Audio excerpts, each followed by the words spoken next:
Working of DC motor. When current flows through the coil, arm AB and CD experience magnetic force. पहले हमने discuss किया है. According to Fleming left hand rule, arm AB of the coil experience a force in the downward direction. Similarly, CD of the coil experience a force in the upward direction. Both these forces are equal and opposite, and it's opposite in direction. Two equal and opposite force acting on armature coil constitute a couple of force. This couple of force rotates the coil in clockwise direction. After completed one full rotation, when the commutator comes in contact with brushes B1 and B2, after rotation the direction of current in arm AB and CD is reversed. The force acting on arm AB is in the upward direction and the force acting on the arm CD is the downward direction. These two equal and opposite forces again constitute a couple, and this couple rotates the coil again in the clockwise direction. Thus the coil of DC motor continues to rotate in the same direction. Hence electric energy is converted into mechanical energy or kinetic energy of rotation. एक बार और explain कर देते हैं. अब figure 1 में आप देखिए, figure 1 में आप लोग देखोगे नॉर्थ और साउथ 2 पोल्स हैं और उसमें कॉइल रखी हुई है ABCD. इस कॉइल के कॉर्नर पे 2 स्प्लिट रिंग्स लगे हुए हैं S1 और S2, और इस S1 के साथ अभी B1 टच कर रहा है और S2 के साथ B2 टच कर रहा है, और B1 का कनेक्शन बैटरी के पॉजिटिव पॉइंट से है और B2 का कनेक्शन बैटरी के निगेटिव पॉइंट से है. अब जैसे ही करंट फ्लो होती है तो पहले वो करंट बैटरी से B1 में जाती है, B1 से S1 में जाती है, और S1 से A से B की ओर जाती है, और B से C की ओर, और C से D की ओर, और फिर D से ये S2 में जाएगी, S2 से B2 में जाएगी, और B2 से ये रिवर्स हो जाएगी. तो इस तरह से यहाँ पर एक पूरा सर्किट कंप्लीट हो जाता है. लेकिन जैसे ही करंट B1 से S1 में जाती है तो S1 से वो किस में जाएगी, AB आर्म में जाएगी. AB आर्म में जैसे ही करंट जाती है तो यहाँ पर मैग्नेटिक फील्ड इस डायरेक्शन में लग रहा है, करंट इस डायरेक्शन में जा रही है A से B, तो यहाँ पर दोनों परपेंडिकुलर हैं एक दूसरे के, इसलिए यहाँ पर एक force Fleming left hand rule से एक फोर्स F इसके अंदर एक्ट होने लग जाता है, और एक एक्सपीरियंस होता है फोर्स को. उसका डायरेक्शन यदि हम फ्लेमिंग लेफ्ट हैंड रूल से निकालें तो वो डाउनवर्ड डायरेक्शन में जाएगा.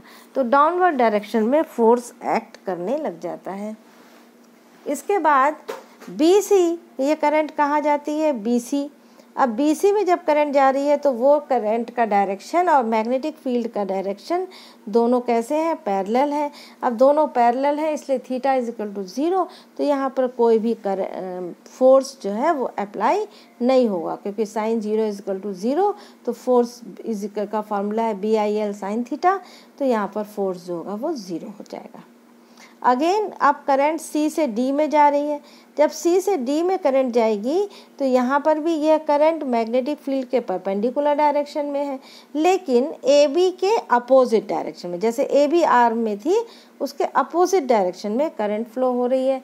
तो यहाँ पर फ्लेमिंग लेफ्ट हैंड रूल से जब इस AB में यह फोर्स डाउनवर्ड डायरेक्शन में लग रहा था तो यहाँ पे करंट का डायरेक्शन चेंज हो गया है, इसलिए यह फोर्स कैसे लगेगा, अपवर्ड डायरेक्शन में लगेगा. अब तुम्हारी तरफ लगेगा अपवर्ड डायरेक्शन में. तो यहाँ पर 2, और फिर वो D से A में जाएगा तो अगेन पैरेलल है इसलिए कोई फोर्स अप्लाई नहीं होगा. तो यहाँ पर हमको सिर्फ देख रहे हैं कि AB और CD सिर्फ 2 ही आर्म है जहाँ पर ये फोर्स लग रहे हैं, और ये फोर्स भी ऐसे लग रहे हैं कि एक डाउनवर्ड डायरेक्शन में और एक अपवर्ड डायरेक्शन में लग रहा है. तो ऐसा होने से एक कपल ऑफ फोर्स यहाँ पर एक्ट होने लग जाता है, फोर्स का कपल लगता है, और ये फोर्स का कपल जो है ये क्या करेगा, इस आर्मेचर कॉइल को एंड क्लॉकवाइज डायरेक्शन में रोटेट कर देगा. जब क्लॉकवाइज डायरेक्शन में रोटेट करेगा तो आधा रोटेशन जब कंप्लीट होगा तब क्या होगा, तब आप फिगर 2 देखिए तब नॉर्थ पोल के सामने सी डी आर्म आ जाएगी और साउथ पोल के सामने ए बी आर्म आ जाएगी। अब चूँकि सी डी के साथ S2 स्प्लिट रिंग अटैच है और ए बी के साथ S1 स्प्लिट रिंग अटैच है, इसलिए सी डी के साथ में S2 आ जाएगा और ए बी के साथ S1 आ जाएगा। मीन्स आर्मेचर कॉइल तो रोटेट होगी, साथ में ये स्प्लिट रिंग भी रोटेट हो जाएंगे। अब क्या हुआ, अब यहाँ पर हम देखें कि जो ब्रश है B1 ब्रश अब S2 से अटैच हो गया है और B2 जो है वो S1 से अटैच हो गया है। यहाँ देख रहे हैं ना अपन, करंट डायरेक्शन करंट का बदल दिया उसने। तो यहाँ पर अब हम देखें कि फिर से करंट जो है वो बैटरी से जा रही है, पहले कहाँ जाएगी S2 में, फिर S2 से कहाँ जाएगी DC में, फिर DC से CB में, फिर CB से BA से फिर वापस S1 और फिर ये टर्न होके बैटरी के पास आ जाएगी हाफ साइकिल के बाद, आधी साइकिल के बाद। तो यहाँ पर देखो CD में करंट का डायरेक्शन क्या है, अपवर्ड डायरेक्शन में है, मैग्नेटिक फील्ड इस डायरेक्शन में एक्ट कर रही है। तो सेम पैटर्न मिल गया, जैसा अपन को पहले AB में मिला था वैसे ही पैटर्न यहाँ CD में मिल रहा है। मीन्स यहाँ पर भी जो डायरेक्शन में लगेगा तो अब CD में फोर्स जो है वो डाउनवर्ड डायरेक्शन में लगेगा। और सिमिलरली BA जो है उसमें करंट का डायरेक्शन डाउनवर्ड है और मैग्नेटिक फील्ड हम देख रहे हैं परपेंडिकुलर है, तो यहाँ पर भी फोर्स लगेगा, बट ये फोर्स कैसा लगेगा, अपवर्ड में लगेगा। तो फिर एक कपल ऑफ फोर्स यहाँ पर एक्ट हो जाएगा, फिर ये इसको एंटी क्लॉकवाइज रोटेट कराएगा। तो पहले फिगर 1 में भी एंटी क्लॉकवाइज रोटेट हो रहा था, फिगर 2 में भी एंटी क्लॉकवाइज रोटेट हो रहा है। मीन्स एक ही डायरेक्शन में रोटेशन शुरू हो गया है। तो ये यहाँ पर कॉन्टिन्यूस जो है कॉइल वो रोटेट होने लग जाएगी और इस तरह से इलेक्ट्रिक एनर्जी जो है वो kinetic energy means mechanical energy में कन्वर्ट हो जाएगी। अब speed of rotation of motor can be increase. यदि हम चाह रहे हैं कि हमारे जो डीसी मोटर है उसकी स्पीड आर्मेचर कॉइल की अच्छी स्ट्रॉन्ग ज़्यादा रहे, है ना, तो हमें क्या करना पड़ेगा। तो हमारे पास फॉर्मूला है tau is equal to BIA sine theta. अब यदि हमको टाउ को इंक्रीज करना NBIA, अब नंबर ऑफ टर्न्स भी इसके अंदर ऐड हो जाएंगे, NBIA साइन थीटा। तो यहाँ पर टाउ जो है फोर्स जो है वो किस पे डिपेंड कर रहा है, टाउ मतलब F into L, F into B means force ही है। तो ये फोर्स जो लग रहा है ये 4 फैक्टर पे डिपेंड कर रहा है। फर्स्ट है नंबर ऑफ टर्न्स पे, मीन्स आर्मेचर कॉइल के अंदर यदि हम नंबर ऑफ टर्न्स इंक्रीज कर देते हैं तो हमारी मोटर की स्पीड बढ़ जाएगी। Second magnetic field, magnetic field यदि स्ट्रॉन्ग कर दें, हम strong north and south pole लगा दें तो वहाँ पर मैग्नेटिक फील्ड स्ट्रॉन्ग हो जाएगी और मैग्नेटिक फील्ड स्ट्रॉन्ग होगी तो हमको मोटर जो है उसकी स्पीड ज़्यादा मिलेगी। थर्ड है करंट, यदि हम करंट स्ट्रॉन्ग कर दें तो भी हमको फोर्स जो है वो ज़्यादा मिलेगा। फोर्स जितना ज़्यादा मिलेगा मोटर उतनी स्पीड से जाएगी, रोटेट होगी। और लास्ट में A means cross area of the coil, coil की लेंथ और विड्थ जो है वो ज़्यादा होनी चाहिए, उसके कारण से हमारी मोटर की स्पीड बढ़ेगी क्योंकि फोर्स बढ़ जाएगा। एंड लास्ट है थीटा, तो साइन थीटा तो हमारा थीटा 90 डिग्री आ ही रहा है बोथ केस में, हम AB और CD दोनों आर्म्स में देख रहे हैं। तो थीटा 90 डिग्री है इसलिए sine theta is equal to 1, तो यहाँ पर कोई दिक्कत ही नहीं है, तो मैक्सिमम रहेगा ही रहेगा।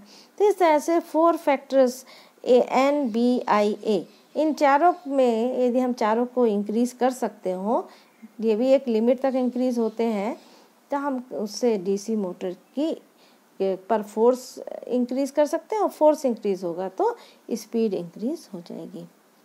अब ये DC मोटर का यूज़ कहाँ कहाँ होता है, तो ये वेरी इंपॉर्टेंट है, लास्ट ईयर भी आया था क्वेश्चन कि DC मोटर का कुछ यूज़ बताओ। तो DC motor it is used in electric car, rolling mill, electric crane, electric lift, इन सब में DC मोटर का यूज़ होता है। It is use in drilling machine, drill करने की जो मशीन होती है, electric fan, hair dryer, record player, tape recorder, इन सब में टेप को रोटेट करने के लिए, रिकॉर्ड को रोटेट करने के लिए इन सब में मोटर लगती है। कौन सी मोटर? डीसी मोटर लगती है। It is used in centrifugal machines, mixer, refrigerator, blenders, washing machine, जहाँ पे भी तुम कोई चीज़ को रोटेट करता हुआ, फैन, है ना, इन सब में electric DC use of DC motor का यूज़ किया जाता है।